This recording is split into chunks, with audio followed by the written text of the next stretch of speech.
Hello and welcome to Mobile Tech Addicts podcast number 226. I am your host, Gareth. Hello. And this is Matt. Hello. How are you? I'm not so bad. How's your good self? Yeah, not too bad. It's been a while since we've done one of these. Yeah, we missed the last 2 weeks, I think. Really? 1 week I was in New York, and the second week we just couldn't get it together. I think you were working late, I was tired, Phil was doing his hair, and Dan was in drag again. So we just couldn't scare people with that. Phil and Dan couldn't be here. Phil was here, he was driving home, and it was noisy, so we terminated him. And Dan is... Oh, he's gone to see Godzilla! I'd be interested to see what he thinks of that, because I've heard really mixed things about it. Okay, yeah, I've got a few friends who are going to see it tonight, actually, and tomorrow should be Godzilla Day, as they're all discussing it. Apparently Godzilla's too fat. Too fat? That's what the Japanese said, that they don't like this version that has been brought out just now, because they've made Godzilla too fat. That's not fair, that's fattest, isn't it? That'll give young reptiles yes. a bad idea of what's actually right. Yeah, it's lizardist. It is, yes. Poor old Godzilla, things he has to put up with. And he used to be a goodie in some of the movies and cartoons. Now he's a did when he was with his friend Kodzuki, in fact. Yeah, I still remember the theme tune to that. I'm not going to sing it now, but quality comedy. Indeed. Okay, so I guess we've got tons to talk about, because there's been 3 weeks of revelations, and we've picked out some choice topics to talk about. Well, I suppose first up we will start with the Mobile Tech Addict show, which I have filmed yet another episode of. I haven't paused that, it's been cranking on. It's, I think episode 4 or so was out, or I've done about 4 of them. You can tune in and watch them if you like. They're fun. I quite enjoy doing them, so I'm just going to carry on doing them, I think, as long as the negative comments don't start coming in on YouTube and people tell me to shut up and go away and go back to Paddyland, as one person has done. So that's there. And Matt, maybe you'll contribute one day as well. Yeah, I mean, I've got a couple of things that I've got in at the moment that might fit well, I think. So super. This space. Well, I'm actually, anybody that's watching the Hangout versus listening to the show, I've started to reorganise my... We can't really see it very well, I don't think, but started to reorganise the space that I have here. Do you have a torch? So that I can actually have a little bit of room to do the show. That's the idea. So this room has been juggled slightly, moved around, and the lighting's been altered in... That's just that side of me. The lighting's been moved around, and yeah, getting there. And so I'm hoping to get it sorted out. But yeah, I definitely want to do my piece on the show. I think it's a good show. It's a good format, and I actually I think you've done a really good job. I actually watch it, which might sound like a bit of a backhanded compliment, but I don't really dig that stuff too much myself. It's a bit like unboxing videos. I really enjoy doing them, but I don't particularly enjoy watching them. So there we go. You're giving away the secrets here. Sorry. Yeah. All right. Well, there's going to be a new phone on the block that HTC let loose today, and give us a little bit of information on it. It's the HTC One Mini2. Is that a Lego DeLorean flying past the screen? Possibly. Did you buy a Lego DeLorean? No, I had it bought for me. My Lego DeLorean. That's lovely. Yes, and it's got hovering wheels and all. Anyway, right, sorry. Here, you might appreciate this then. Oh, a proper one. It's a regular DeLorean, given that they were built about 20 miles down the road. Die-cast. Although the wing view mirrors fall off, which is one of the many problems that the DeLorean did suffer with. So it's quite a realistic model then. Yeah, it is. There is a chap that lives not too far away from me, just down the road. Actually, he has a DeLorean. Yeah. and I covet it frequently. Yeah. You see, They're the thing not good about cars, but I really like them still. no, but they don't rust. So That's true. if you take a drive around Belfast, you will actually see a number of them rotting. Well, not rotting, but I know where there's one sitting under a tree in a farm. And actually, there's another one sitting in an outhouse beside a Sinclair C5 out near down the coast. Do they want to sell it? There's the man who has the gold one. Do they want to sell the one that's rotting under a tree? No, but I've often thought of nipping in there and taking it under the cover of night. But then, as DeLoreans don't like to start anyway, I imagine it probably quite difficult to get rid of it, or to get it out of there. Yeah, Are we talking about theft on the show? No. Borrowing. Aha. Borrowing's fine. Yes.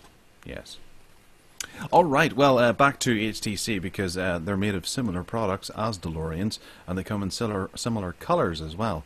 The HTC One Mini2 has surfaced, and this is, as the title would describe, a follow-up to the HTC One Mini, and also it is the smaller version of the HTC One M8. Unlike Sony, they have decided to cut back on some of the specifications and deliver a more modestly priced version of the device, and it's got a quad-core Snapdragon 400 CPU inside it, with 1 GB of RAM and 16 GB of ROM. What do you think of this? Because I know you're a big fan of HTC and the One M8. Do you think this is a bit of a damp squib, or is it something to be reckoned with? I'm not, on the face of it, a big fan. I guess I'll reserve main judgment until I get to play with one. But on the face of it, specification-wise, it seems a bit of a miss. What do I think? It's not much smaller than the M8. I don't think it deserves the title Mini. It's not really that mini. Really, the Mini probably refers more to the specification than the size. Yeah. So was it 4.5 inches versus 5? Is that right? The screen, yeah. Yeah. And physically, if you look at the actual dimensions, it's not that much smaller. It's not that much lighter. But what you do end up with is really quite cut down. You've got a 720p display. This is the 1080. You've got only 1 gig of RAM. You've still got 16 gig of internal memory, internal ROM, which I guess isn't bad. You still have the 128 gig micro SD memory card support, which again is pretty decent. You get a 13 megapixel camera rather than the duocam, which again I think is a bit of a strange thing to do. Yes. If you're saying, well, you know, how fabulous the camera is, and on the duocam and not providing that, you've still got the same forward-facing 5 megapixel cameras on the M8. There's no IR blaster for doing your, TV and skybox control and that sort of stuff. There's no dot view case support, I don't think. I think they've taken too much away. Mm-hmm. I think it's almost undeserving of the title HTC One Mini. It is a smaller HTC handset, but it just feels a bit wrong. I don't think they've got it. I don't think they've got it right, to be honest with you. It certainly doesn't seem that they've got it right.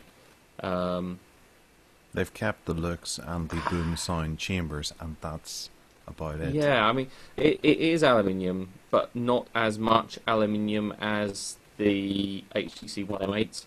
Now, when we met them, was it a couple of months ago now, wasn't it, when we went to the event? Mm-hmm. Yes.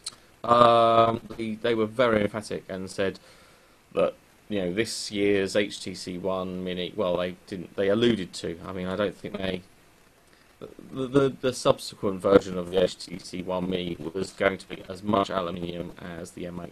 Well, it clearly isn't the case, just by looking at the imagery that we've seen on the web already, circulating and was part of the sort of press announcement. there is more plastic there. You know, it's nice. Don't get me wrong. I think design-wise, it's great, but not quite up to expectations. I think that the overall specification has been reduced too much.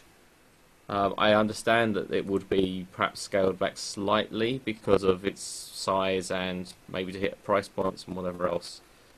But yeah, I just don't feel they've got it right. I think other handset manufacturers releasing mini versions of their flagship devices have done a better job. Yes. Final judgment, I guess, when we get to play with one, which will be soon, extremely soon. I'm not excited. I'm more interested, for want of a better way of putting it, in the previous version of the HTC One Mini than this one, which is bizarre. Yeah, that's actually quite something to say. I guess whenever you just compare it to the little brother of the other flagship devices, whilst it's not quite a Z2 Mini, the Z1 Compact that I might still have sitting behind me, it's not even comparable to this. It's in a whole other league. This it wipes the floor with this. And if there's going to be some kind of Samsung Galaxy S5 Mini, they don't have too much to beat to top HTC One's Mini 2 offering here. It's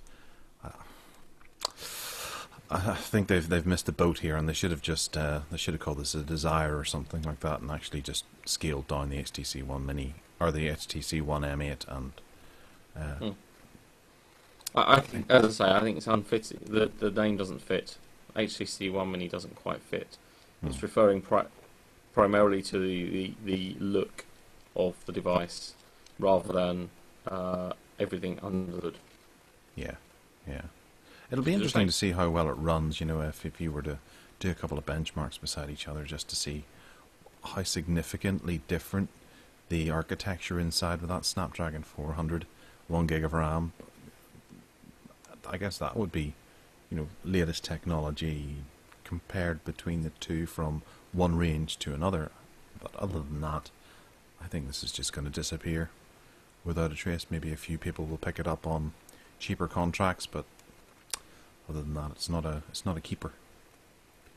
No, a bit disappointing, I think, certainly on the face of it. Yeah. Well, what colours is it available in? There's a few different colours. All the same colours as the M8, so the amber gold, rust, excrement, and silver. Catchy, yeah. No, amber gold, Arctic silver, and metal grey. Right. Okay. Well, I've seen a few good pictures of it online, and I can't say I'm too enthralled by it. But, well, you know, you never know. It might have something special inside that they just haven't included that people will find it a bit shocking whenever they pull it out of the box. It's got a reptile, or Godzilla's in there as well, or an alligator, something like that, maybe. Who knows? Okay, well, moving on from one sort of slightly disappointing device to another one that's probably going to be disappointing whenever it comes along.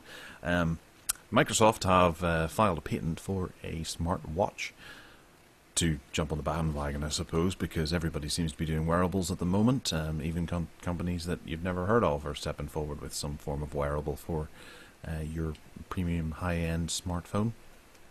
But Microsoft have gone a little bit of a, well, not really in a different direction, but they've thrown in a bit of connectivity that I don't think too many people were expecting. They're going down the fitness route, as everyone else seems to be, where they've got biometrics and all that kind of nonsense stuck into it, and it tracks all your biological innards as you go. However, what you can do is you can unclip it from the strap, and it can be attached to fitness-related equipment. So I wonder if this means that they're going to start designing and constructing their own or adding their name to certain types of treadmills and things, so that you can plug your smartwatch into it as you run. So you can buy a Microsoft treadmill and use it. What do you think? Well, you say that, but it's not actually a bad. I don't think it's a bad idea because it certainly does take it somewhere that no one else has done right now. Um, Fitbit have add-on products. Yeah. What's it? The Area Smart Scales and some other bits and pieces. So why not?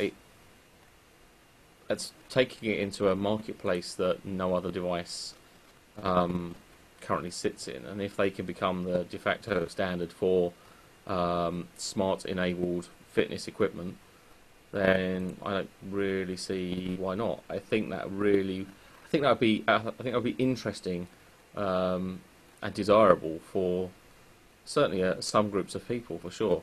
Not me, but there certainly will be groups of people that would be into it. I know quite a few.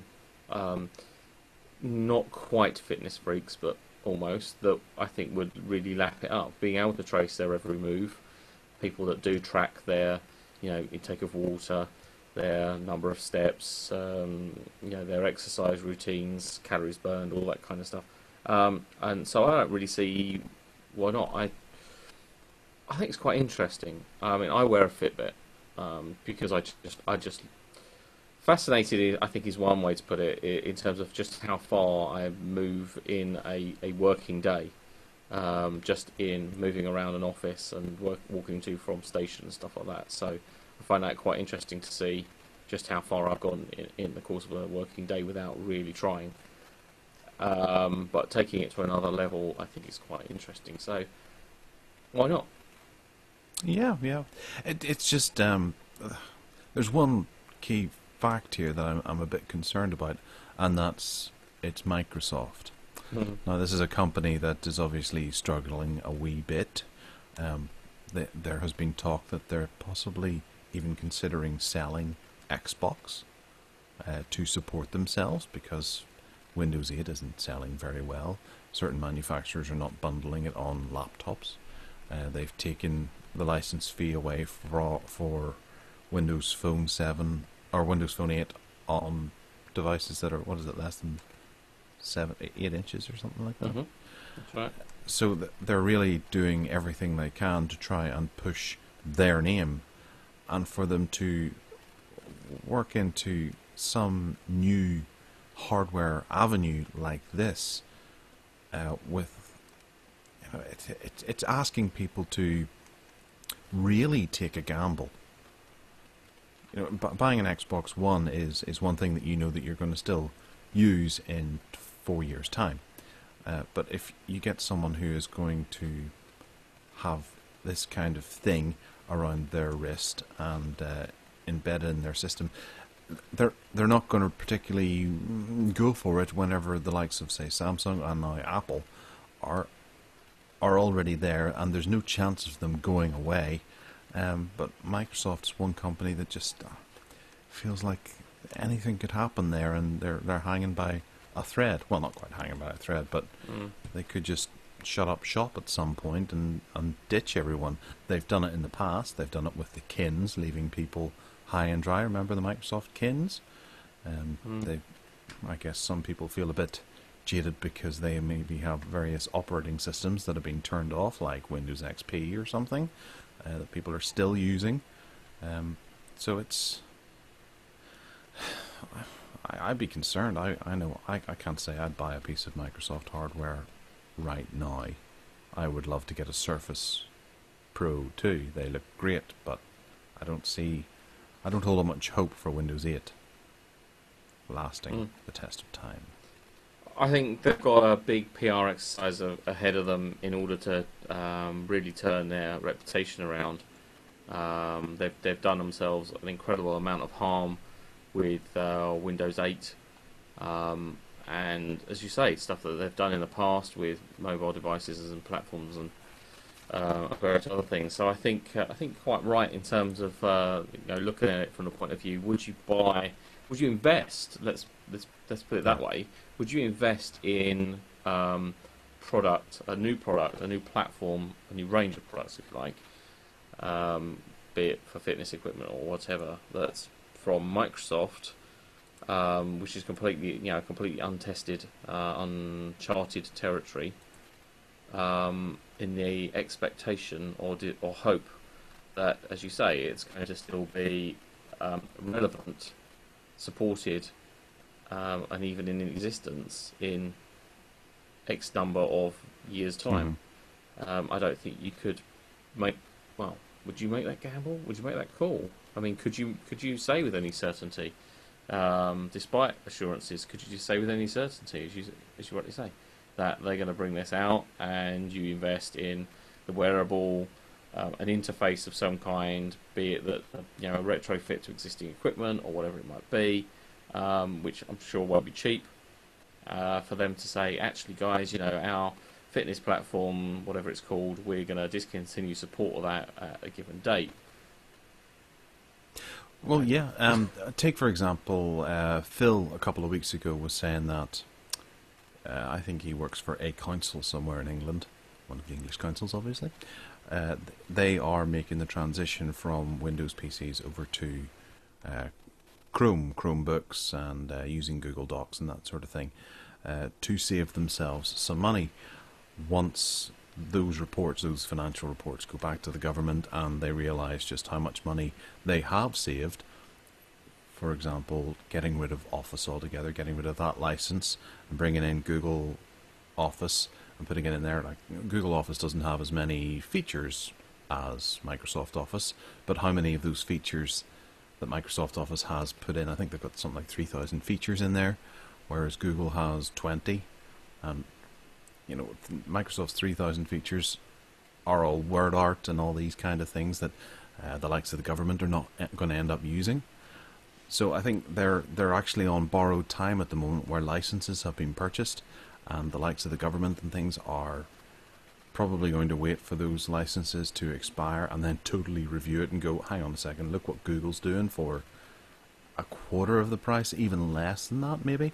Let's just roll out a bunch of Chromebooks instead of those expensive desktop PCs that I know, because my brother-in-law actually sold a contract to the Northern Ireland government some years ago, and they ended up paying almost £1,500 per computer for the year, which was eye-watering for the level of hardware that they were actually getting.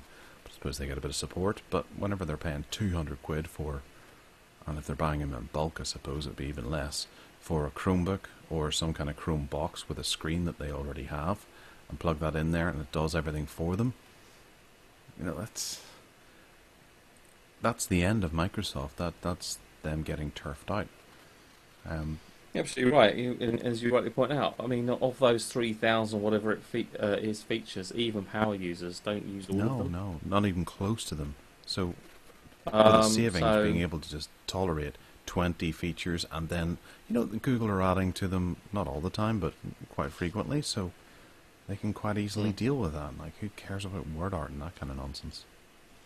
You can achieve similar things with probably clip art or other online downloadable editable. I think you're right. I mean, unless Microsoft consider going to a pay per feature type of a platform. Yeah. Maybe if you want X, Y, and Z, it's pound per feature. Or I don't know, whatever it might be. If you use all 3,000 features, that's pretty expensive. But yeah, but I mean, what the hell are you doing with your day? What features do most people use in so let's say Excel? Well, they do some sums, they do some VLOOKUPs, they might put in some fancy graphs and things like that. Maybe a pivot table. Mm-hmm. I draw nice 3D pictures. I can draw a house, and then you can use the diagonal lines to give it depth. You put in windows and things like that. It looks really well, and you can colour in the cells, so it's like grass and sky, and it's really difficult doing smoke coming out of the chimney, but it can be achieved. There we go. Yeah. I'm obviously wasting my time. I can't compete with your Excel skills there. You will have to show us. I will. I'll doodle one tomorrow or the next day if I get any Maybe time. we should have a competition on the site. Your best Excel drawing. Oh well. That could be. Yeah, we'll have to do. Yes, right. We'll do that. We'll get on top of it, and I'll win. I will. But plenty of time to... No, I shouldn't say that, no. Right, yes, okay. Actually, on a funny note, I suppose I'll just throw this in here. The headline I gave that article was Microsoft enters the race for your wrist. I almost had it as Microsoft enters arms race. It just felt it was just too good, but then I figured it might cause a bit of controversy. Maybe. I'm sure it would have got some hits, mind you, but... Definitely. Well, you got some interest with the headline that you actually did choose, so... Really? Yes. Because you mentioned... Or I mentioned the word wrist. Yes. Yes, dirty beasts. Well, it was mainly girls that actually came up with that. So. Had a few comments on Google+. Oh, cool. Nice one. Yes, so Tesco have announced that they will be... Hang on a second, that's not the article, that's something else completely. Tesco will be building a new... Well, not building, but they will be bringing in a new Hudl. Not one, but two. There's going to be a Hudl phone. And the Hudl 2, which is going to be a follow-up to the, well, last year's Hudl. I've tried speaking to Archos, the manufacturer of the previous Hudl, to see if they will be doing the Archos or the Hudl 2, but they have yet to get back to me on that, and they will hopefully give me something on... Wait, today's Thursday. They said they sent me an email today. I'll get on to them tomorrow. It's still Thursday, though. It is, yes, but I'm sure they've knocked off early. The French do that, don't they? Yes, they're not allowed to respond to emails after 6 p.m, are they? It's actually against the law. That's right. That's very true. So we'll find out tomorrow. I don't know what the French is for tomorrow. I've forgotten. Aujourd'hui. No. That's today. Aujourd'hui? It's today. Fermez la bouche. Oh no, I mean shut your mouth. I remember it's my Einschlafen comment. Oh no, that's not French. What does that mean? No, I can't repeat what it means. Okay, if anyone happened to catch that, please email me and let me know what it meant. I'll tell you off air. But it's all right for you to say it on air in a different language because that's funny. Yeah. You just don't understand comedy, do you? No, not terribly.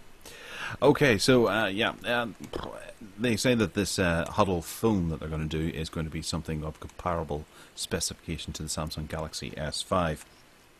I don't think that's totally out of the realms of imagination because it's due to come out around Christmas time, so that's a good 7 months down the line, and the Samsung Galaxy S5's features will be pretty much run-of-the-mill by then, I would imagine. So it should be a bit of a mid-range phone if it's going to be at that level in 7 months. But it's going to have a rather nice price tag because it'll come preloaded with Tesco services like Blinkbox and shopping apps and all that kind of thing. And they say it's aggressively priced.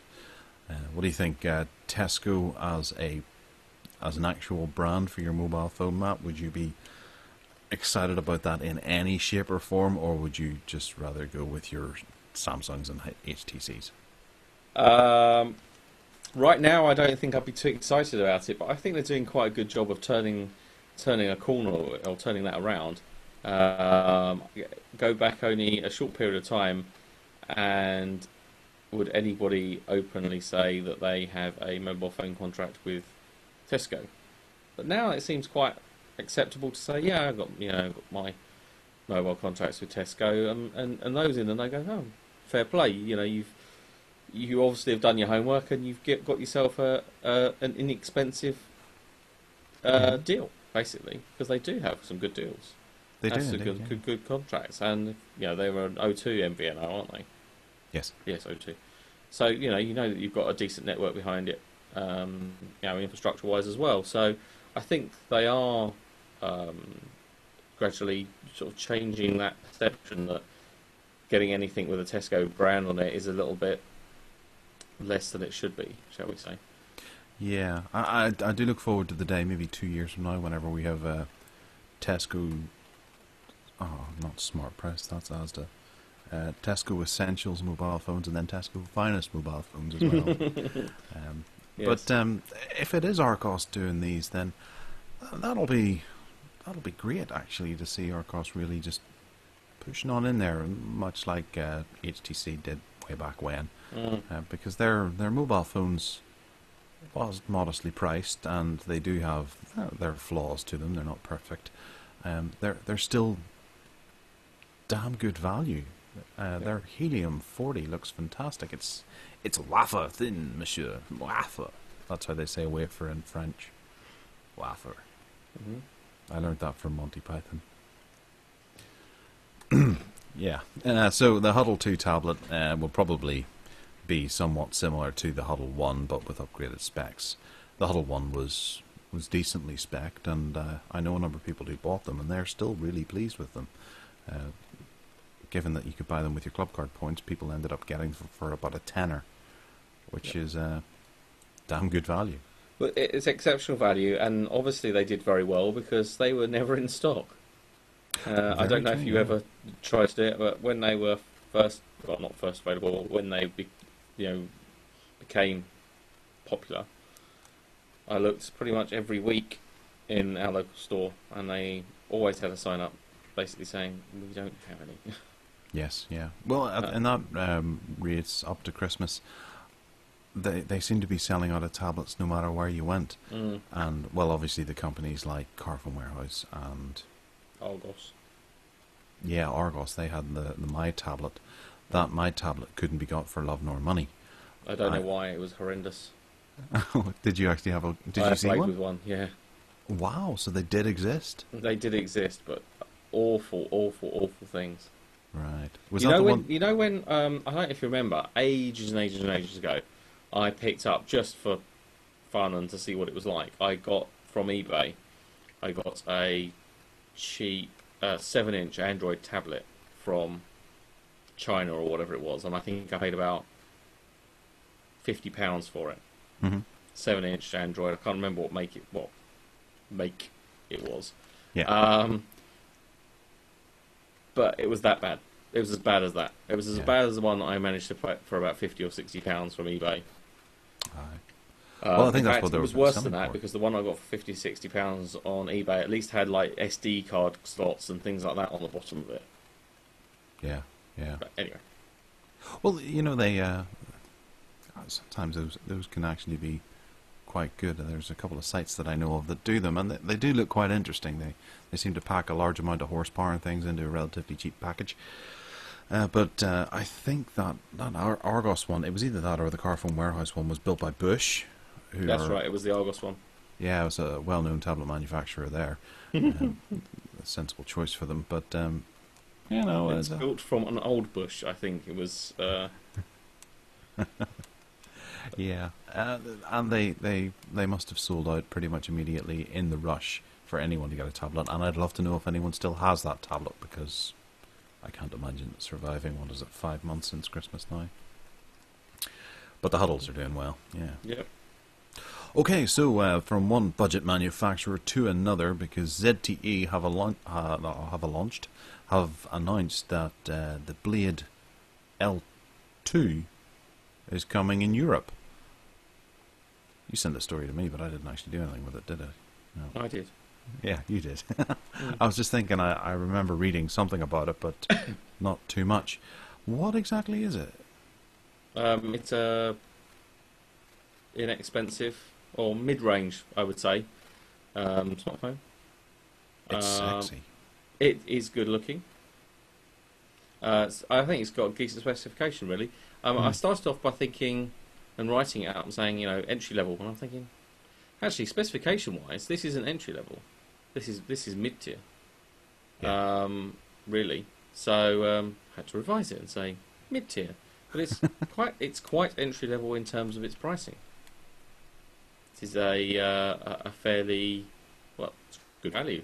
Is the way to describe that, I suppose. Yes. A good value for money piece of hardware. It's got a From 1. ZTE. ZTE, I think. Well, we've said many a good thing about ZTE, but I still think that they are grossly overlooked. Oh, absolutely. They're a fantastic company. I recommend their phones to most. Oh, yeah, very good. So, I think they are this decade's HTC. Yeah, yeah.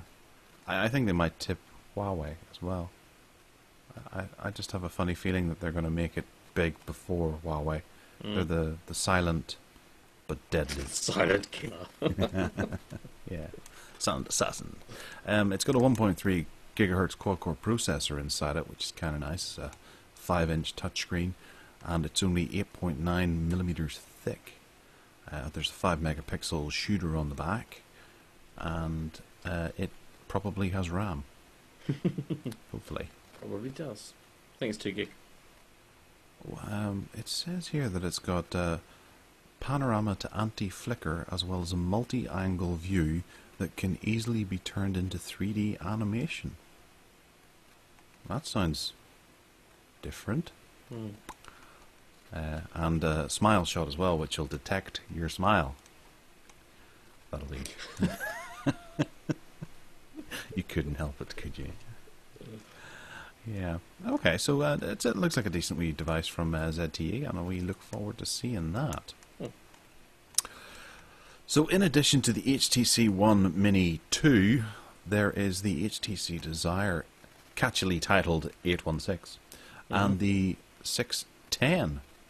Sorry? These were announced today, weren't they? No, they were announced just around MWC. They were they were kind of this almost thrown in the mix, last minute announcement from HTC. I'm not sure what I'm supposed to say there, but they weren't going to announce anything at MWC, but then they did. I have them actually. No, I have some. I have them. I will briefly show you what they look like. Okay. I have the. Sorry for the rustling. I have the. That's all right. That's for the benefit of the people who are listening to this on podcast. They don't feel the 610. That's still sealed. So unboxing video coming up shortly. I'm trying not to mess it up too much. So 610. Is there enough light on that somewhere there? Yeah, your video quality is terrible. But I apologise for that. I'm not using my normal PC or my normal Mac for doing this. So long story. But that's the 610. You can see how chunky it is. Yeah, it's quite a chunky monkey. And it feels a bit of a heft in the hand, but you can see the design cues, particularly in the speaker grills top and bottom. Sorry, is that better? It's a bit better. With the grills on the top and the bottom, which are very HTC One-esque. The back is gloss, and this one is dark blue. It's quite attractive, although it is on the chunkier side. And this one looks like it's been slightly chewed by presumably an infant. I don't know. Oh, okay. So it's not a brand new device then. It's well, I'd say nearly dropped it. It's review hardware, so even if you're the first person to get it, sometimes they don't look great because they've been around manufacturing or whatever. So spec-wise, on the 610, so it's what do we got? We've got size 143 by 70 by 9.6. That's why it feels quite chunky. Isn't it strange how we've all of a sudden redefined what a chunky phone is? It's under 10 millimeters, but yet that seems very chunky. That looked chunky, didn't it? It's not just my imagination. No, but whenever you think of something like a Titan 2... exactly. But as I say, haven't we come a long way to define 9.6 as feeling a bit thick? Yes. Yeah. Weight-wise, 143 grams, and it's kind of a heft, actually. But the screen size, that's where you kind of notice that this is your lower end of market. It's a 540 by 960 pixels. Don't even know what that is in terms of a named resolution. Any ideas? Trevor. 540 by 960. Yeah, Trevor. Trevor GA. It's TGA. But yeah, and a 4.7-inch screen. It does have HTC Sense 5.5. 8 gig of internal ROM, 1 gig of RAM. Supports micro SD cards up to 128 gig though, which is pretty good.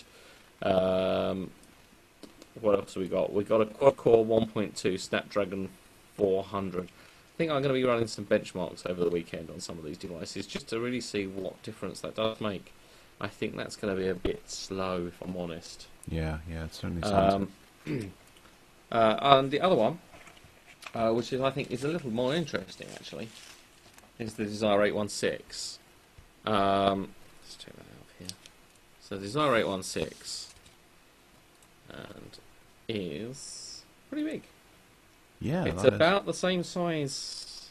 Well, I don't have one to compare it to, but it's similar size to the HTC One Max, I would say. Yeah, big screen, phabletly sized. I quite like it though. I mean, it's understatedly elegant. I mean, it's got a nice shiny back, reasonably thin with this sort of curvy. But if you look at like how curvy that is, and maybe from that angle, doesn't it look a bit like there as well? Yeah. You do? Can you compare the two, or is it much larger than, or smaller than a Max? Oh no, sorry. I'm sorry. I don't have a Max. Beg your pardon. I misheard you. No, I don't have a Max. But it's similar. You've got the speakers top and bottom. But if you look at it from that angle, yeah, doesn't that look a bit like almost all of the mock-ups we've seen of the iPhone 6? Oh, very good. Yeah. In that way as well. I mean, it really does. But I think it's all right, actually. It's one of those that it's kind of it's out there, but it's out there pretty quietly. The announcement was subdued, to say the least. Press release was, well, simple. But that's all right. Specification on this is a 720p display, so it's a more conventional 5.5 inch display. HTC Sense. Oh God, I can't say that. HTC Sense. HTC Sense 6, which is cool. Internal, we've got 8 gig of ROM and 1.5 gig of RAM, which is a slightly more unusual level. Some devices have it, but normally they're 1 or 2. Support for 128 gig micro SD. It's got a 13 megapixel primary camera and a 5 megapixel secondary camera. So it's got the kind of selfie type cam that the other devices have got. Does geotagging, autofocus, face detection, HD video and image recording, HDR, etc, etc. Android 4.4.2, quad-core 1.6 A7. So I'm gonna again maybe benchmarking that to see what that does. It's got FM radio. It's got what else has it got? It's got GPS and DLNA support, and Bluetooth 4 and NFC. So not bad, really. Matt, this is a much more exciting phone than the HTC One Mini2. Yes, yeah, it really is. And I know whenever the pictures first came out of it, we initially thought, ugh, it looks really dull. But yeah. No, I think it's right. On the back of what they announced today, this is much nicer. Well, what was really kind of interesting is when I went to the HTC One M8 launch event, well, not the launch event, the pre-briefing, if you like, which was, when was that? Around just after MWC, I think it was. It was after MWC, before the launch. They had these things floating around, and they really did garner a lot of attention. They really did. I think the size of the 816 is appealing to those that actually I want a bigger device, but I don't want to go to the One Max because that's kind of an expensive. That's premium, metal design and everything else. Whereas this thing has similar offering, slightly less expensive. So, well, let's see what they benchmark like. I'll do a full rundown and unboxing video and all that kind of stuff over the weekend. But I'm actually quite keen to run some benchmark videos on these two, and run it against the HTC One M8, which is just which I still like, and the Mini 2 when we get our hands on it. So we'll see what we got with that. Yeah, cool. All right, next up is it's Acer. Aha. Well, it's been a long time coming because this is one of the reasons why we didn't have turn that light on there. We didn't have a podcast 2 weeks ago because I happened to be invited out to New York by Acer to a press conference where they launched a slew of new products.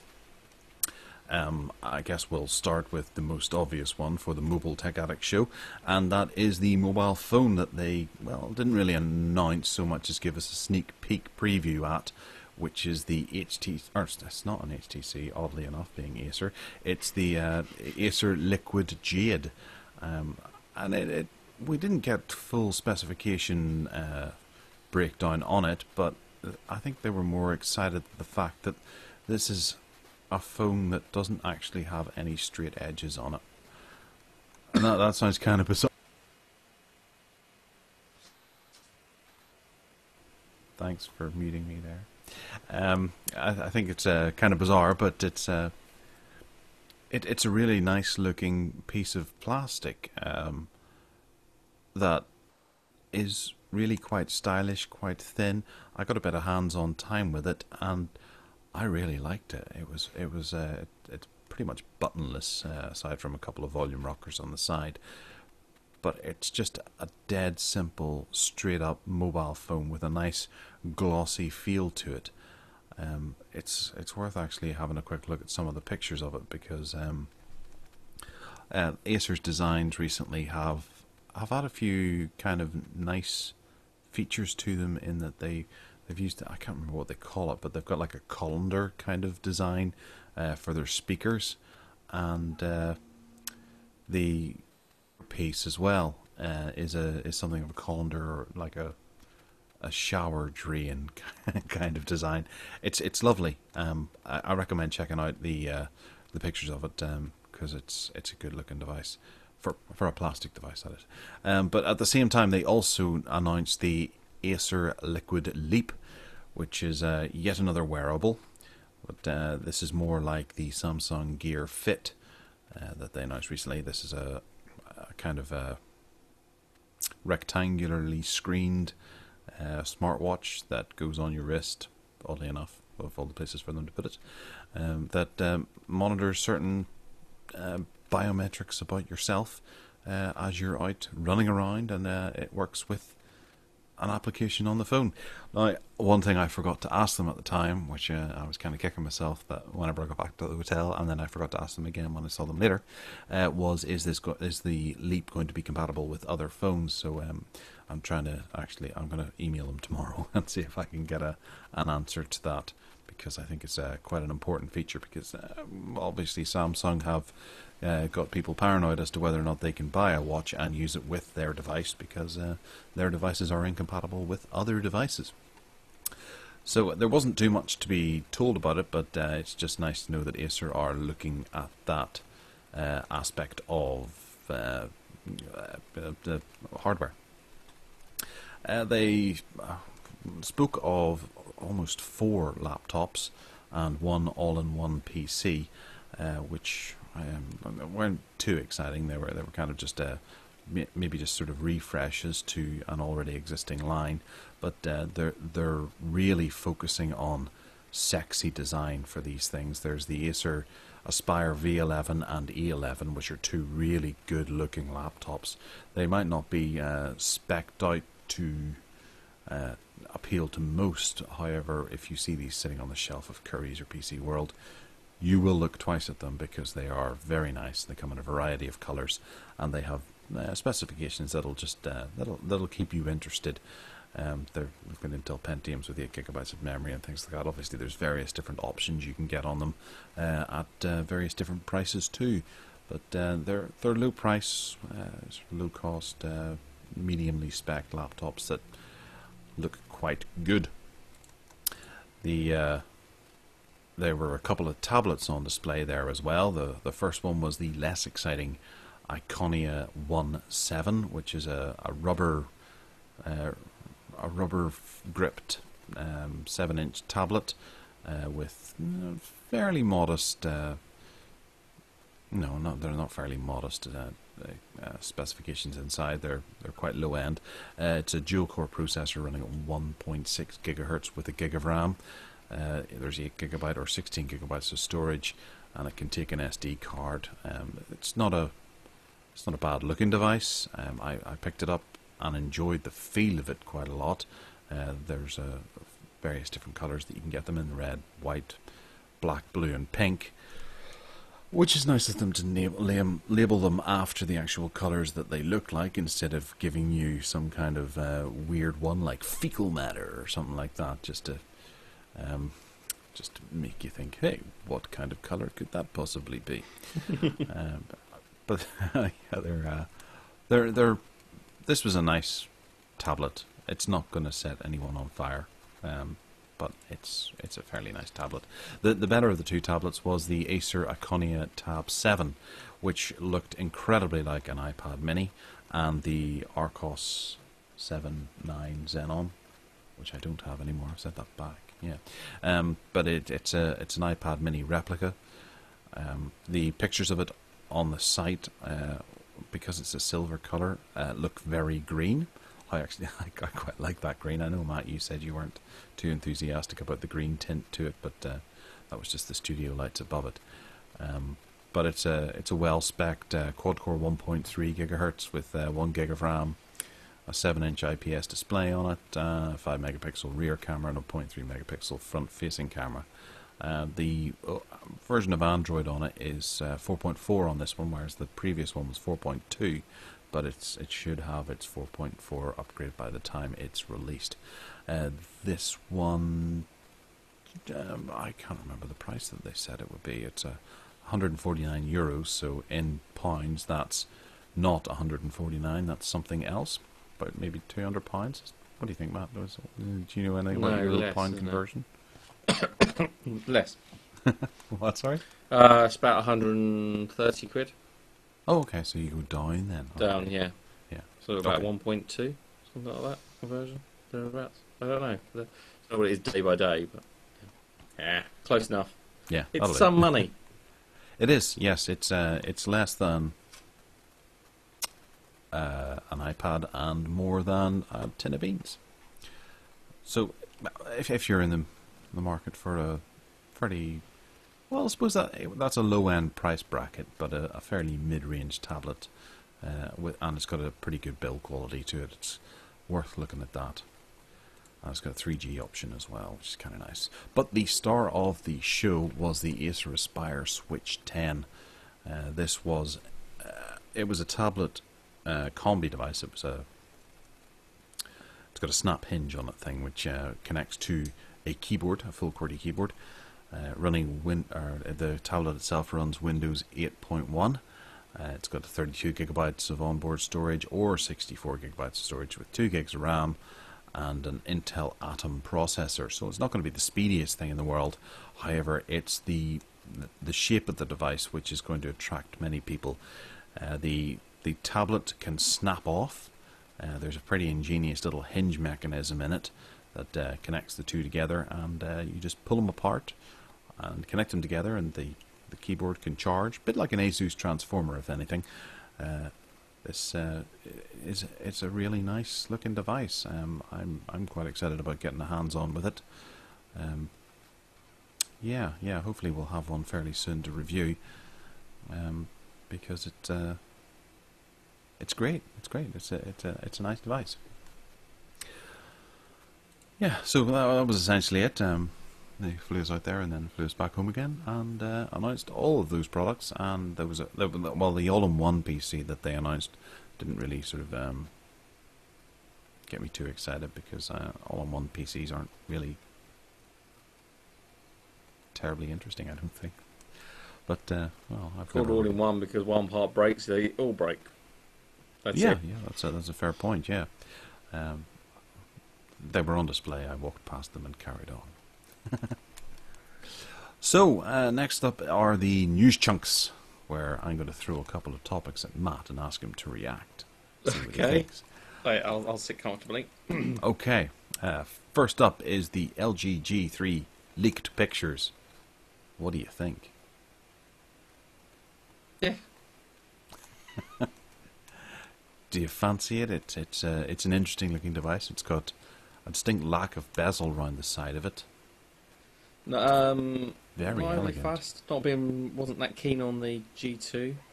Oh, okay. Not a big fan of the LG phones either, so that's why I kind of skip over that bit, I guess. The LG phones don't particularly interest me, and well, none of the LG stuff does really. Think of the GamePad and the other ones that we saw not so long ago, and I've just been a bit meh. And the Nexus 5. Well, I like the Nexus 5 actually. Despite see, I don't think of the Nexus 5 as being LG, but Yeah. clearly it is. But Well, it's a G2. well, yes, see, it wasn't. The G2 wasn't as good. It was. It was a good phone. No, it wasn't. Yes, it was. No, it wasn't. You're It wrong. was. We're coming I back hear to what it you're in the saying. I bargain respect what basement. you're saying, but you're wrong. No, I didn't like the G2 as much. I did like the G5. There were a few things that I didn't like about the G5, and ultimately I ended up sticking with HTC One. But yeah, I'm not really that fussed about the G3. Well, they're keeping some of the technology that they unleashed with the G2, which is obviously the button on the back, which is a bit different. This has it again, and it's got a really nice sort of brushed steel look to it as well. I think this is a really sexy device. It really is very good looking. Okay. Oh, it's lovely. Horses for courses, whatever floats your boat. Yeah, you're weird. Sorry. Okay, next up. Never disputed that. Rumours are abound that Samsung will be launching their own version of Glass, which is called the Gear Glass.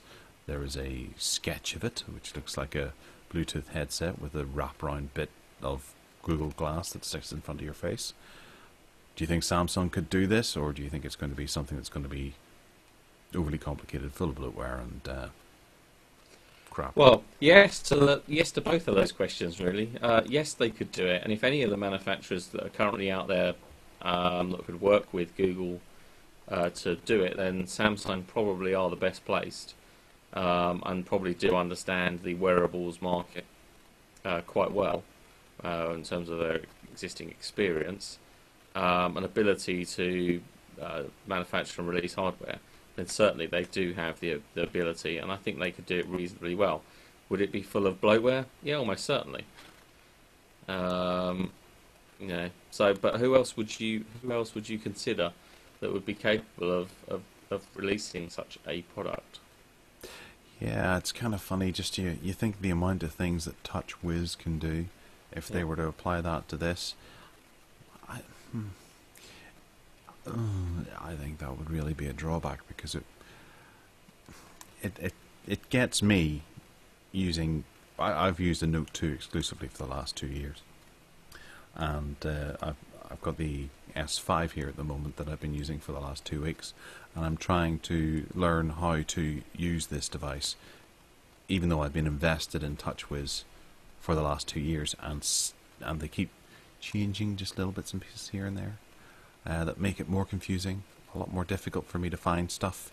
Things weren't where they were before, so I think they could end up making quite a confusing device if they try to pack too much into something as simple. No, I'm not saying Google Glass is simple, but something that should be as simple as Google Glass, because yeah, it's uncluttered. There aren't that many controls and features. You do most of it with voice or head controls. You don't have a touch screen. You have a little touch panel at the side of it. But I think actually Samsung could do something with the smartwatch, so that could become part of the integrated interface that you then use. So you could interact with what you're seeing via your watch and vice versa. I think that might be interesting in terms of a way of enhancing that user experience and user interface. it's going to be a nightmare charging things at night. You're going to need 3 micro USB ports sticking out of your bedside table or whatever. One for your phone, one for your watch, one for your really headset. That's right. I mean, I think I reviewed one, wasn't it? A 5-port USB charging station that I put stuff in. Oh yeah. Yeah, and there are times when I'm using all 5 and need one more. Tracy will say to me, which of these can I unplug? And the answer is, no, go away. Yeah, I've got the Belkin thing here, which was a mistake because it only charges for 4 hours, then turns off. Right. Doesn't keep things topped up, so you'll come back to your phone in the morning and it'll be down to 95% when you walk away from it. So that's irritating. It is, yeah, but it's an energy saver thing that you can't turn off. Bastards. Well, yeah. I'm sure you can. Get your soldering iron out. yeah, I could do that. Then I might avoid the warranty, and then I won't be able to return it because I'm upset. In Chromium, there has been a bit of code that identifies the Nexus 6 and the Nexus 7. Sorry, Nexus 8. I said 7 with such a dramatic prowess there. Kind of diminishes the Nexus 8 now. What do you think the Nexus 6 and the Nexus 8 are? Well, so this is the thing I was discussing today, actually, is what are they going to do in terms of changing their naming? Because they've got to change their naming conventions there, because the next Nexus phone is the Nexus 6, theoretically. Yes. After that, it'd be the Nexus 7, which is already a tablet. Yes. Which doesn't work. So, clearly at some point, either they have to not care and say it's a Nexus 7 phone that's not 7-inch. Why does the next one have to be called the Nexus 7? Not saying it does, but I'm just saying they do have to. If they have Nexus 2, 3, 4, 5, 6 has been identified in some of the firmware builds. Where was the Nexus 2? Huh? Where was the Nexus 2 and 3? It's over here, look. There it is, look. Let's see. Look. Oh, yeah, you missed it. Right. But there wasn't there was a Nexus 1 ONE. There was a Nexus 1. And then there was a Nexus S, which isn't the Nexus 2. The Galaxy Nexus, which isn't the Nexus 3. There was a Nexus with a 4-inch screen that they called the 4. And then a Nexus with a 5-inch screen they called the 5. Then there was a Nexus 7 with the 7-inch screen that they called the Nexus 7. They made a second one of that, which they called the Nexus 7 again. So the Nexus 6 must be a 6-inch screen. Weren't there, which was always confusing. Yeah. And then the Nexus 10, which had a had a 10-inch screen. Sorry, go ahead. So, anyway, I suspect they're going to change their naming convention. No, I don't think so. I think they could make a Nexus 4 2 or a Nexus 4 yearly version.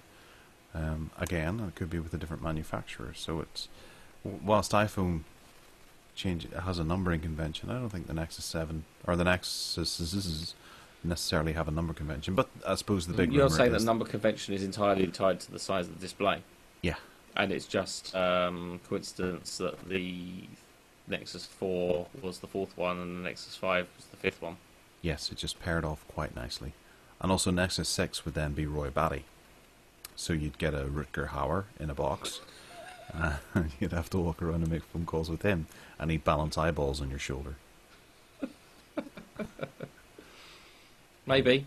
And of course, well, obviously the Nexus 1 didn't have a 1-inch screen, but that's because it was the Nexus ONE. Like the HTC One, which doesn't have a 1-inch screen.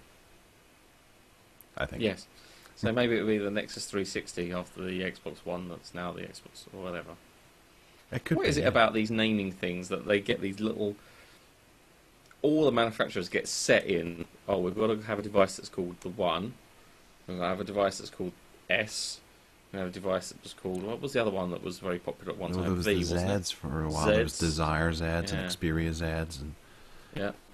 S. What is it with those letters of the alphabet that they... and numbers that they get so focused on? And they all latch or on what to the it is, same thing. or what is it in the human psyche that means that they have got it right in our understanding of what those letters mean? Is it natural that we understand those to be good things, or is it through the conditioning of marketing? Yeah. Well, it just suddenly dawned on me the other day that you've got the iPhone 5S and the Samsung Galaxy S5. So they've just taken the numbers and flipped them around the other way. I just realised that those two are out now, and then you're going to have the 6, and then next year you'll have the 6S, and the Samsung Galaxy S6 will be coming out. So they're lined up now, but obviously they will accelerate off in one other direction. But the naming conventions are somewhat similar there too for those two flagship phones.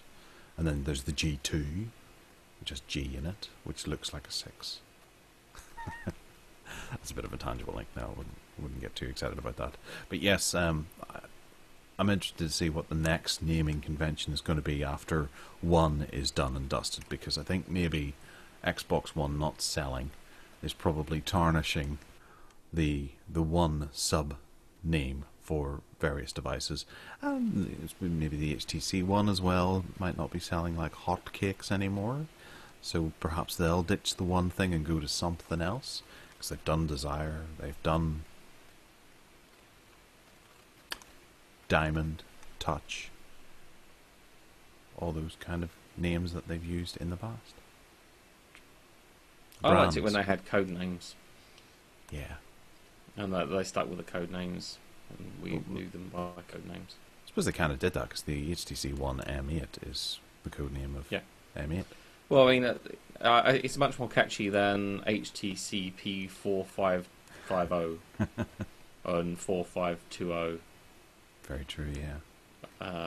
4510, and yeah, and so. But it's also deeply P6300 satisfying having proper sequels. You know, having proper numbered ones where they have Roman numerals or something afterwards. Like the iPhone has proper sequels, and the Samsung Galaxies have 2, 3, and 4. So you know where you're going. You know what you're getting the next time around. So if you go out and get a Samsung Galaxy, and someone says, "Would you like the Samsung Galaxy Neo?" You're like, "Well, where does that fit into the equation?" Well, it doesn't. It's a cousin. And you go, well, no, maybe they'll start I doing want the sequels forward like you pack. do film sequels. Yeah. That you actually just have, like, you know, a sub line or whatever they call it. True, yeah. Like Die Hard 2, Die Harder. Yeah. Yes. HTC One M8. Mate harder. Oh, God, no. Yeah. Well, it doesn't even work in movies either, because the Fast and the Furious, they messed that up totally. Yes, I always think that, you know, that happens everywhere. Like the very large space telescope, and then very, very large space telescope. Or the most ridiculous of them all, The New Adventures of Scooby-Doo, which was made in 1997 or so. Yeah. Then it was All New Scooby-Doo. All New Scooby-Doo was the sequel to that, wasn't it? Yeah, and it's still called that now, and you see it in reruns on Sky. Well, there's there's a new one as well. There's a new series. It's a bit weird, but my daughter's been watching, and it's odd. You know, they've Fred? Is it Fred or Freddy? Fred. Fred is a coward.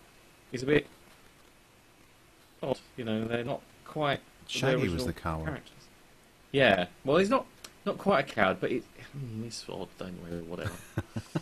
I'll do some investigation. I'll go and find it on Netflix or something. Yeah. So yeah, we've covered Scooby-Doo. That's good. That was on the show notes, wasn't it?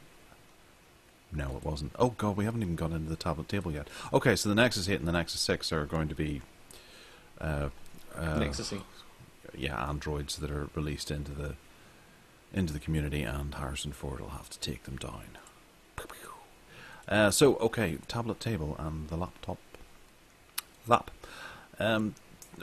Matt's favourite company, LG, have announced 3 new tablets. There's going to be a 7-inch, or the G-Pad 7, G-Pad 8, and the G-Pad 10.1. You're never going to guess what the numbers adhere to here, Matt. Is it software version? No. They see, a couple of years ago they did the G-Pad 5, and then after that they did the G-Pad 6, and now they're doing the 7, 8, and 10 this year. So they're sequels. They're not doing a 9 because they're going to do that as a remake in years to come. I don't know what I'm talking about. Never mind. Yeah, they applied to screen size, oddly enough. The GPad 7 is going to be the smallest tablet, obviously, but it's going to be more focused toward being an entertainment hub that delivers portability and power. The 8 is going to be the mid-sized tablet, as if you couldn't work that out for yourself, which is going to have an immersive multimedia experience with smooth multitasking. They're saying that the 8 has smooth multitasking, but I'm sure the 7 will have smooth multitasking too. They just didn't feel like saying that over and over again. And then, of course, the GPad 10.1 is the largest version, because you weren't able to work that out for yourself either, and it provides endless hours of entertainment and fun. I don't know if that means that it'll last forever, but it'll probably have a bigger battery and obviously to give you endless hours. Specs-wise, I don't think they had anything in the actual press release about what's going to be in the innards. No, they didn't. Just having a quick scan through it here, they didn't. Yeah, that's right. I was a bit disappointed to see that. However, the current GPad that's out is decently spec'd and very decently priced. It's one of the bargains to be had out there at the moment, although it's not featuring in the bargain basement this week. You're not going to touch these at all because you hate LG? You think they're horrible? Not horrible, just not my cup of tea. I'm quite happy with iPad. Okay. Well, actually, we're going to go to you now because you have a story of death and destruction. I was nearly killed, I tell you. Nearly killed. God, right. Is that a Scottish accent there? Yes, nearly killed. Whatever. Right. Well, I put it up on the site, but I had to mention it. I had to show you again. But I think I moaned about it on the show before about the battery life on my MacBook Pro had been becoming worse. It was eating through in under a couple of hours, even under fairly light use. And it's gradually getting worse, and it wasn't until I was away, about a month ago, and I tried to use it on battery, and it would get down to around sort of 20-something%, and all of a sudden just shut off because it would suddenly run out of power, which is quite irritating when you're working in the middle of something because the OS didn't detect the fact that it got to its 5% mark or whatever it was. It wasn't saving anything that I was in the middle of working on. But as I don't really use the laptop mobile per se very often, didn't really took notice but wasn't too concerned about it until I used it on the train a few weeks ago. I think it was like a fortnight ago, and it started more or less. I won't be overly dramatic, but it was scorching my leg as it was sitting on my lap, really uncomfortably so. So I thought, time to shut this down and also take a look inside. So undid the bottom screws on my MacBook Pro, and as I undid the screws along the back first and then round to the front, as I pretty much it was the last screw at the front corner. As I undid it and the thread just come undone, all the screws popped off. The back cover popped off. All the screws went flying everywhere that I'd loosened off, and I realised that the battery pack had a fairly catastrophic issue, which I will show you. As you can see there, one of the cells. So I think you can see that these cells should be a couple of millimeters, about 3 millimeters thick. There's a good one. They're two stacked together, and there's a good one underneath there. This one doesn't look quite as good. It's about an inch thick, I guess, maybe more, and that was crushed in the back cover inside the laptop. And then as I undid the screw, it just popped open like that, and everything went everywhere. It released the tension that was inside. Hardly any surprise that it had been getting slightly hot. So, definitely worth looking at. I mean, I'm not sure if there was been a point where this would have leaked any material or burst or whatever. But to be honest, it's fairly it's quite close to being spitting its guts. So anybody that's got an issue, anybody that's got any battery woes, with any laptop really. Don't ignore them, because I did. And I probably shouldn't have. So yes, take heed and get it checked out. Did it damage your MacBook, or...? I'm not sure. I got another battery anyway. I managed to get one online, and they aren't cheap, as you can imagine. Yeah. I managed to get another one online, and I have to be honest, although it's clearly better than this one was, because this was, well, it was basically a dead cell. So 1 out of the 6 was completely dead. Presumably it didn't do the other one a lot of good either. All the other ones are a lot of good.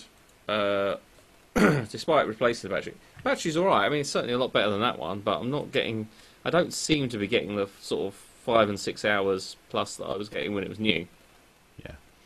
So, it may have done it some harm. I'm not sure. I mean, it works, but it's not the most. It's not the most. The best endurance, shall we say? And you haven't lost any of the screws now. I did actually lose one. Yeah, I did lose one of the screws because literally, as the thread came out of the last one, it literally popped, and it was like playing. What was that game? Frustration. Was it Frustration or Perfection? Perfection. GT. That's it, yeah. It's a bit like playing that, and all the bits went and came flying out. I did manage to lose one of the screws. And ironically, it was one of the large ones that's about an inch long. Found all the little tiny ones, but lost the one that was about an inch long. Anyway, so, moral of the story. On a serious note, though, I think if you do sort of notice that your laptop's starting to get like that, I would definitely check it out. If you've got a laptop which has an easily removable battery, then take a look at it. And if you've got a Mac which is a bit more difficult, because these are a pain to get out, because there's a special tool as well. It actually, I don't think you'll be able to make that out, but where the screws hold this in, it had actually broken one of the fixings, and it's a tri-wing screwdriver that you need to get these out. Plus, obviously, you have to remove the bottom cover and everything else. But I would definitely, anyone that's got looks like they've got some problems, definitely get it checked out. Just take it to an Apple store or something like that, because I dread to think what might have happened if I'd been using it and I maybe was on board a plane or something and suddenly it burst. Yeah. On my lap, or I don't know what sort of thermal protection these things have, but I don't think it'd have done me or people around me a lot of good. Or your lap. Yes. Yeah. Anyway. Yeah. It's a scary story. I guess it's the makings of a horror movie. Ooh. Well, you write the script. Yeah. Okay. So, okay. That's Apple's technology not being as reliable as it should be. I have unboxed the Archos GamePad 2 over on the site. You can see it there. This is a tablet with, I think it's about a 7-inch screen on it, but it's got controllers either side of the screen that allow you to play games. There's analog thumbsticks, a D-pad, and some buttons. It looks like a steamroller's gone over a PSP, I suppose, or a Vita. But it's particularly interesting, I think, because it has so much potential to it. Android obviously has emulators and that sort of thing, so this can run them, and it can run gaming hardware levels up to and including PlayStation 1 and Dreamcast level, which is kind of impressive. Oh, hello. The wife has arrived. Thank you very much. Bearing cake and coffee. Excellent. Okay. Hello. Stopped at the garage and got you that. That's very kind. And this is Austin here. Where's your camera? There. Oh yeah. You feeling that? He's very tired. Oh dear. Okay. He licks it. Yeah. I'm gonna put him to sleep. Alright. Yeah. She brought cake. What cake is it? It's chocolate. Oh, you can't beat a bit of chocolate cake. No, especially on a Thursday night chocolate cake. Fantastic. Yeah, the Archos GamePad 2, I can't remember where I put it for the life. eBay, wasn't it? Yeah. It's only got 8 gigabytes on board, and I can't find any of my memory cards either to be able to expand that. So I haven't really done anything with it. It's up there. That's right. It's way up there. But no, it uses a micro SD card. That's only 1 gigabyte as well. I don't think that will store too much. You're just showing random memory cards now. I can do that too. There's a expander there. There's a it's thumb no good. drive there. I'm not getting it out. I've got a 64 over there, but it's staying where it is. 64 gigabyte? Mm. Ah, because I found a 64 megabyte one. It's in the back of a Palm Tungsten that my brother gave me. Good old days. Yeah, it's lovely. Actually, I'm going to show you that because it's particularly interesting. Entertain the people who are watching at the moment. Both of them. I haven't got my juggling balls or anything with me. Do I see what I printed on my 3D printer? Sorry, I just thought I'd show you this because it's a bit of a techie buff thing. Hey, this. What is that? It's a proper cover. It's a metal cover for a Tungsten T5 jobby here, and it pops up and goes back down and in around. It's about the same size as a pack of cigarettes. It's fantastic. My brother gave it to me just whenever he was back there, and I'm really impressed with it. Doesn't turn on like it, but yeah. That's got the 128 megabyte card in it, which is historic. Wonder what's on it. I found the other day when I found the other day when I was sorting through some stuff a 1 megabyte multimedia card, MMC. 1 megabyte. Yeah? Yeah. Was there anything on it? I didn't even bother to check.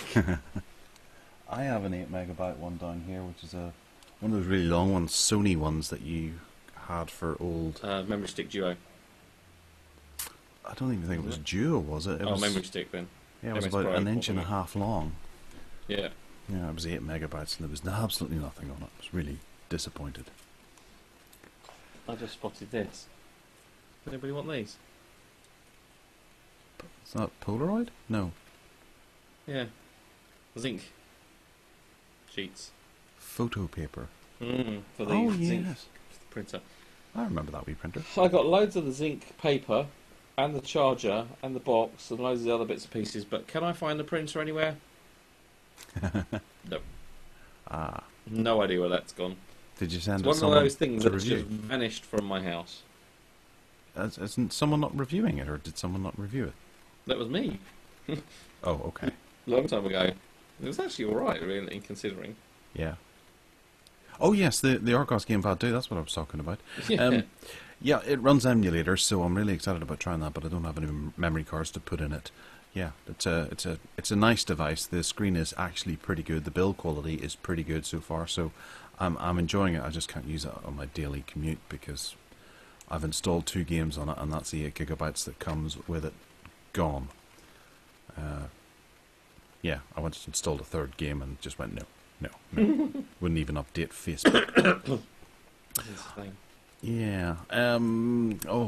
Yes. The LG Chromebase has become available in the UK, which is it's kind of an interesting device. It's a screen essentially, but it has Chrome built into it. It's got a small processor in there with a wee bit of RAM, and you can use it as a screen for a bigger, better computer. So it essentially eliminates the need for a Chromebox by actually having Chrome and some inner hardware built into the actual screen itself. So you can dual boot without having to stick anything on a hard disk or a flash drive or anything like that. It's kind of a nice idea. It's only £269. The screen runs at 1920 by 1080, which isn't as desirable for most computer users, especially any hardcore gamers or things like that. They're not going to really go for it. But inside it's got an Intel Celeron processor with 2 gigabytes of RAM and a 16 gigabyte SSD. It's a 21-inch IPS display, I think that's a cracking idea, it really is. Sticking a processor inside a screen with an operating system on it. I know my my motherboard itself inside my computer has Linux built onto it, so I can boot Linux if I want to. That was just out of the box. I thought that was kind of a neat idea. So I don't necessarily have to use Windows if I want to try and target a problem with the computer, or if I'm overclocking or something like that. I don't have to boot the Windows each time. But to have Chrome built into it just like that is brilliant, because Chrome doesn't demand big specifications.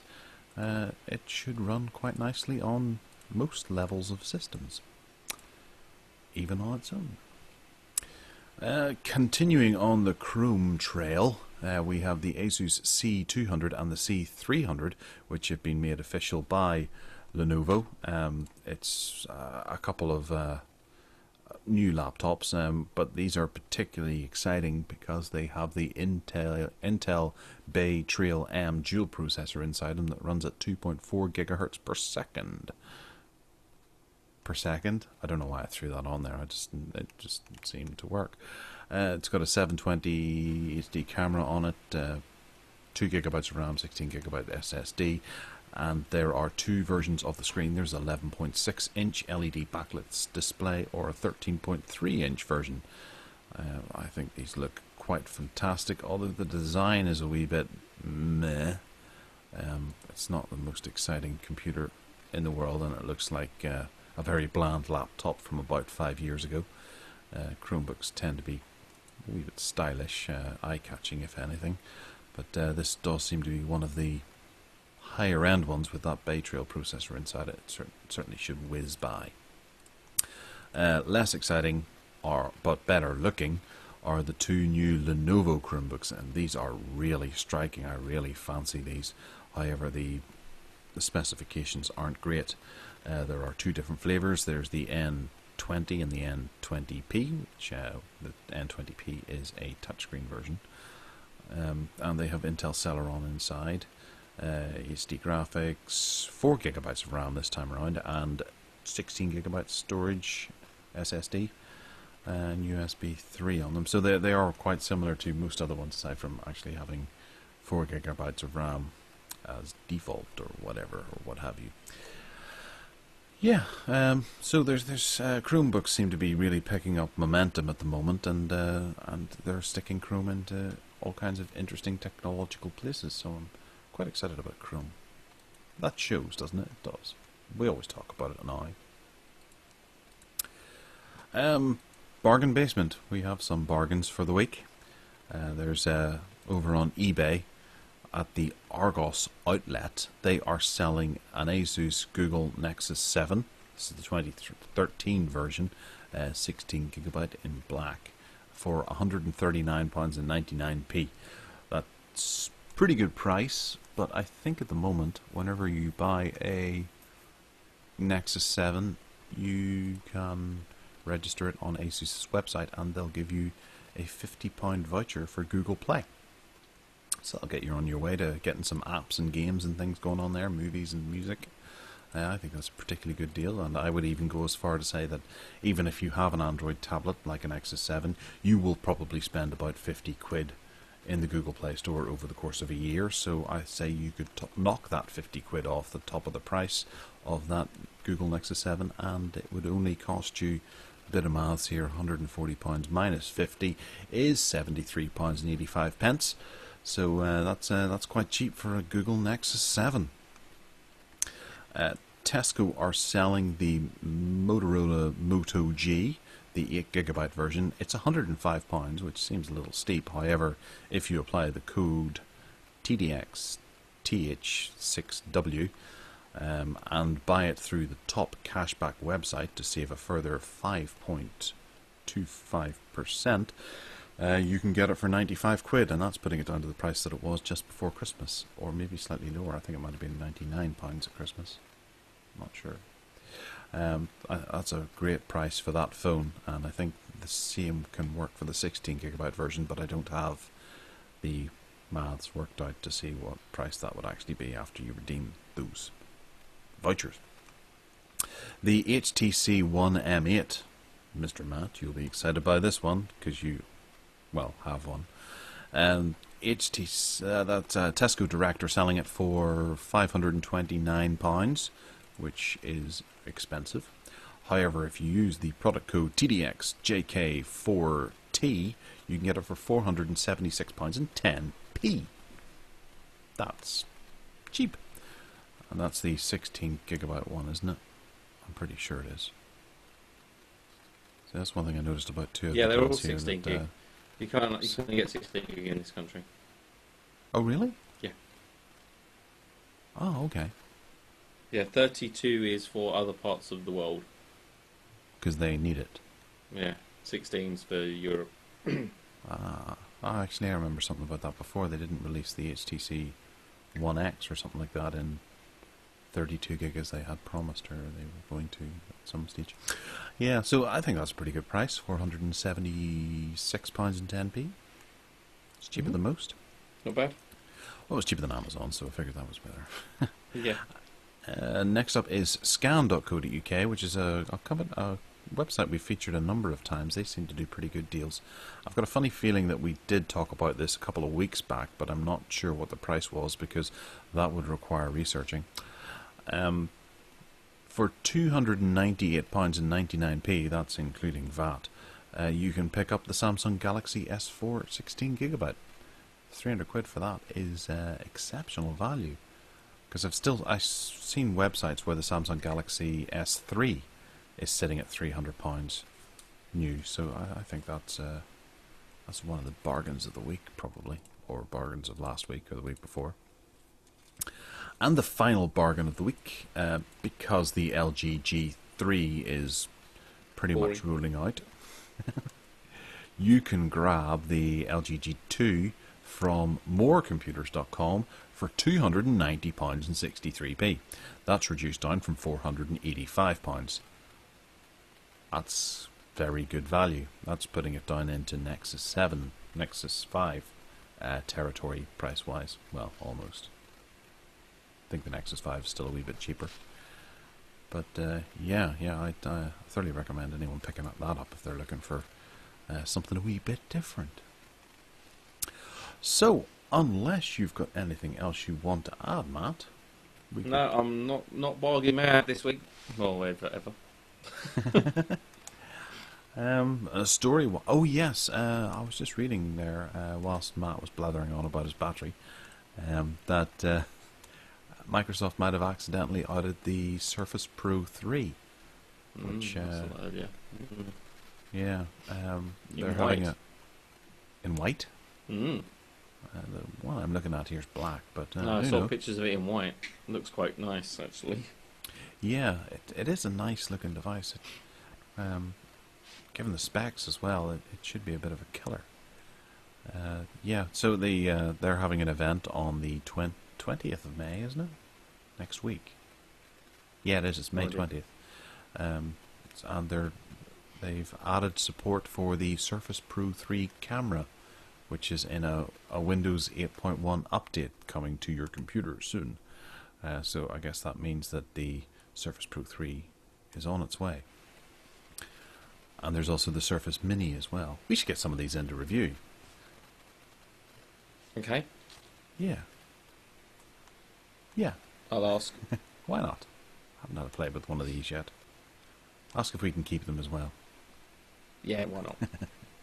I'm sure they'll happily give it away as long as we advertise them a little bit. Microsoft need the press. Don't tell them we said that, mind you. Okay, well, I think that's about it for the week. I can't think of anything else that should be thrown in here. We didn't have any questions this week from the massive viewers that we had. Unless there's anything you want to rant and rave about. Are you even there? You're not. You've fallen off. So, I guess that just leaves me to say goodbye then. Unless there's something wrong with my connection here. If you want to, you can email us at podcast@tracyandmatt.co.uk. You can phone us on 0208 123 3757. You can email us. You can get us on Twitter at Gareth Myles, GarethMyles. You can find Matt on Twitter. Are you there to give your Twitter? Hello? Nope. Okay. Matt at Tracy. Oh, hey, there you are. At Tracy Matt, TracyMatt, and Cool. Google plus Matt Davis 1, MattDavis, and the number 1. Oh yeah, I could do that too. Plus Gareth Myles. Hey. Yeah, so you can download the show, of course, from the apps and from the websites, and you can watch this on Google, or not on Google Plus, or you can find it on Google Plus, but it's on YouTube as well. We'll put the note in the show notes for you to watch if you fancy. And we'll try and catch you next week. God willing, we'll be back. And on Sunday evening, you should be able to see the Mobile Tech Addict show featuring me and maybe Matt if he's good. All right, well, take care then, and we'll speak to you next week. Bye-bye. Bye.